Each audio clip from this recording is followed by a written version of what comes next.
ఉపాధి కోసం దుబాయ్ వెళ్లి అనారోగ్యంతో ఇబ్బందుల్లో పడ్డ మరో గల్ఫ్ కార్మికుడు వెలుగులోకి వచ్చాడు. కరీంనగర్ జిల్లా మల్కనూర్ గ్రామానికి చెందిన దొబ్బల బాలరాజు 7 నెలల క్రితం ఉపాధి కోసం దుబాయ్ వెళ్లాడు. అయితే ప్రస్తుతం ఆరోగ్యం బాగాలేక ఎలాంటి పని చేయని స్థితిలో ఉన్నట్లు బాధితులు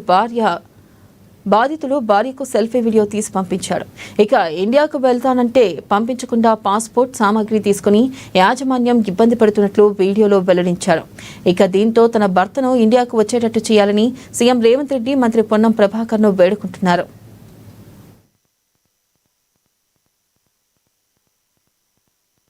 ఒంట్లో మంచిగా ముక్క తొమ్మిది చిన్న ఉబ్బింది, అన్నం అరుగుతలేదు, ఏం అరుగుతలేదు, మొత్తం ప్రాబ్లం ఉన్నది.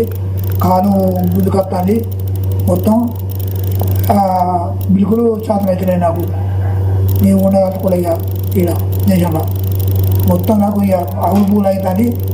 వాళ్ళు ఏమన్నా అంటే కొడతాం చేస్తాం అని మాట్లాడగలుగుతారు. అది విషయం. ఒంట్లో మంచిగా లేదు. నా భర్త ఉపాధి నిమిత్తం దుబాయ్ వెళ్ళు బాకీ రూపాయలు ఆయనకు ఆరోగ్యం మంచిగా ఉంటలేదు. 7 నెలలు అయిపోయి నేను ఇండియాకు పోతా అంటే రోల్తలేరు పంచను. నా భర్తను రప్పిర్రు జరా, నా భర్తను రప్పిర్రు, భర్తను కాలు మొక్కుతాయ్యా.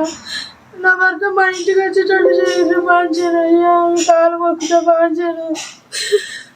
గరీబ్లో అయ్యా, ఏం లేదు మాకు అయ్యా, అప్పుల పాలైన అయ్యా, బతుకుదేరు కోసం పోయినా పని పంచలేరు అయ్యా, తోలుతలేరు, అన్ని గుద్దుకున్నారు, పాస్పోర్ట్ ఇస్తలేరు. కాలు మొక్కుతా, నా భర్త నచ్చినట్టు చేయించు పంచాను.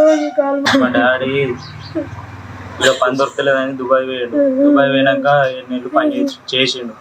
ఆరోగ్యం మంచిగా ఉండలేదు, తోలియమంటే తోలియలేదు. నిన్న నైట్ బ్యాగ్ తెచ్చుకొని అన్నారట. బ్యాగ్ తెచ్చుకున్నాక బ్యాగ్ గుంజుకున్నారట. పాస్పోర్ట్ ఇవ్వమంటే పైసలు కట్టమని అంటారు. అక్కడే 1,00,000 రూపాయలు కట్టమని అంటారట.